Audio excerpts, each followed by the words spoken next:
I'm Jennifer. I'm an AmeriCorps service member here at the McKinney Center in Jonesborough, and this is Storytown's History Corner. So today on Storytown's History Corner is the story of a Jonesborough native who was a pioneer in a post-slavery North America. He was born to a European American who was a dentist. His name was Dr. Joseph Ray, and an enslaved African woman. And unfortunately, I don't have her name, but I do know that Alfred Martin Ray and his twin brother John were born on the Ray Haas farm here in Jonesborough on May 16th, 1856, which was about 7 years prior to emancipation, which means that John and Alfred were also born enslaved. Aside from that, little is known about his early childhood. We just know that the day after his 16th birthday, he enlisted in the U.S. Army. He was assigned to the 10th Cavalry, and he was stationed in Fort Concho, Colorado. So the 10th Cavalry was one of 4 regiments established by the United States government in 1866. It was a peacetime army, which they were decommissioning the military after the Civil War due to budget cuts. So the army then was basically made up of volunteers. For African Americans, it was really enticing because Reconstruction was a complete failure due to the South being resistant to post-emancipation efforts to integrate previously enslaved freedmen into society. By the time Ray joined the Army in 1872, those regiments had been in place for 6 years. Prior to the establishment of those black regiments, African Americans had been encouraged to enlist during the Civil War by Frederick Douglass. In fact, his 2 sons were soldiers in the Union Army.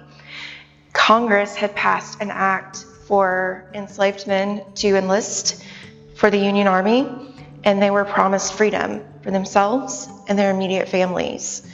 So that is kind of the beginnings of African Americans and Africans serving in the United States military.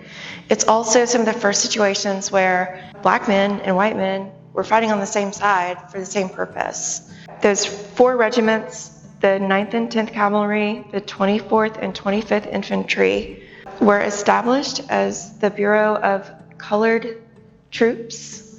And even though all of the soldiers were black, they were oftentimes led by white generals. In the 1860s, 1870s, while it was kind of favorable for certain people to enlist in the Army, the U.S. government had their eye on millions of acres of land out west.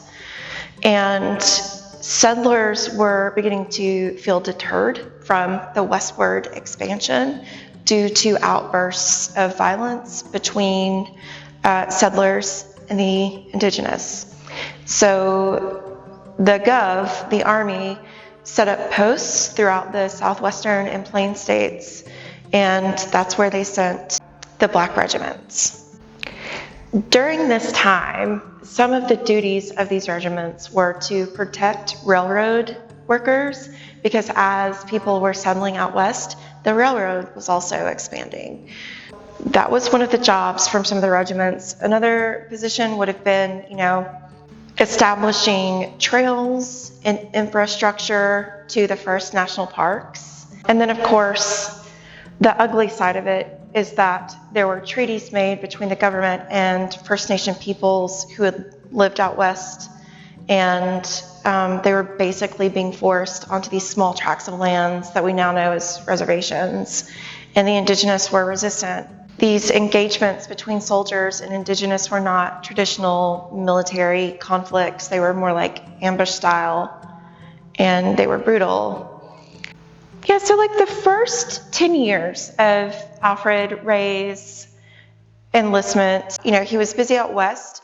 The 10th Cavalry specifically While they weren't directly responsible for the capture of Geronimo, they were involved in his search and eventual capture. In the summer of 1898, the 10th Cavalry was moved to Florida to position themselves for conflict with the Spanish. The USS Maine was in the Havana harbor. There was an incident, it sunk. Attack was assumed because the United States was involved in the efforts to resist Spanish rule in Cuba, Puerto Rico, and the Philippines. It turned out to be a problem in the boiler room.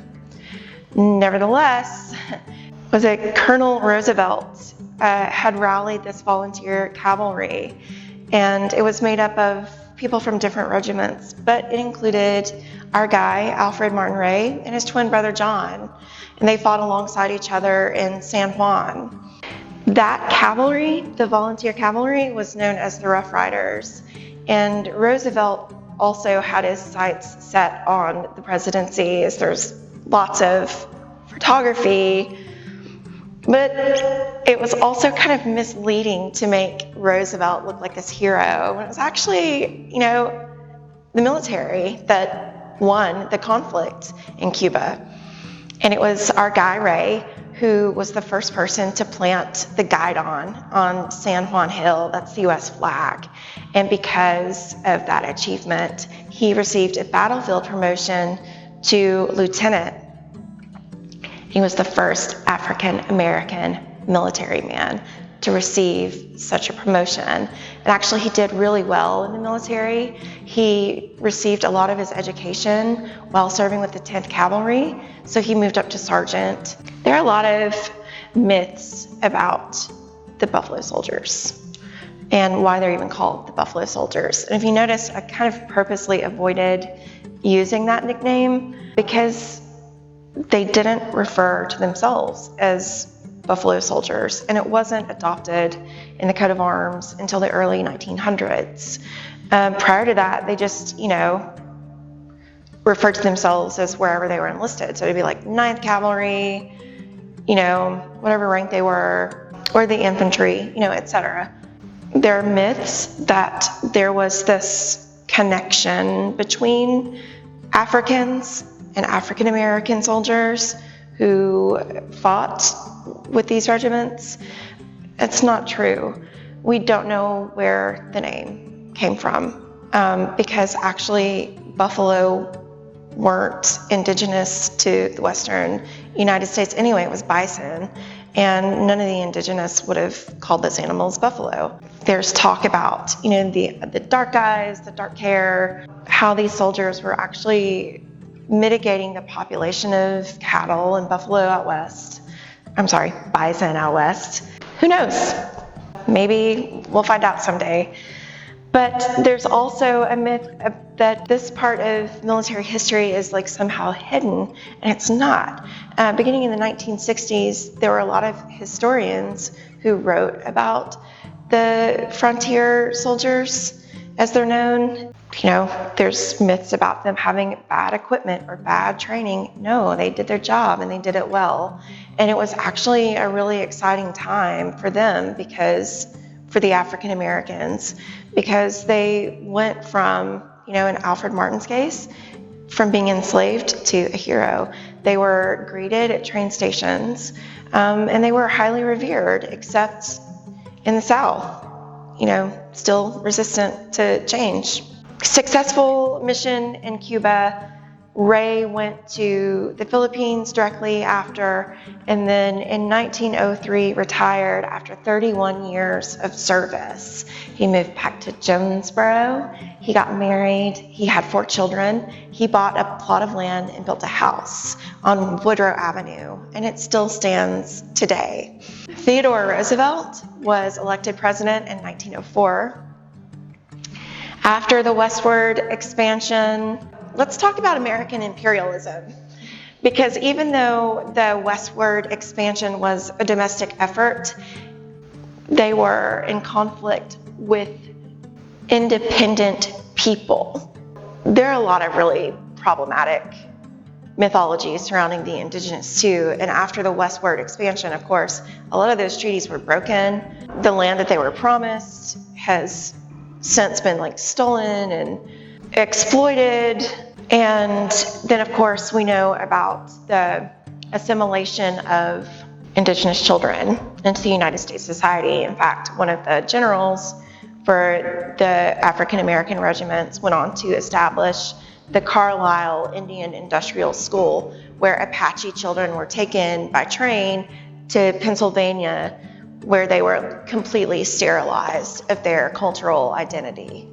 So this is a really sad chapter of the United States history. The United States government owes a lot to the backs of Africans, both economically with westward expansion and imperialistic efforts. Anyway, I would like to thank you for watching and invite you to come back next month for another episode of History Corner.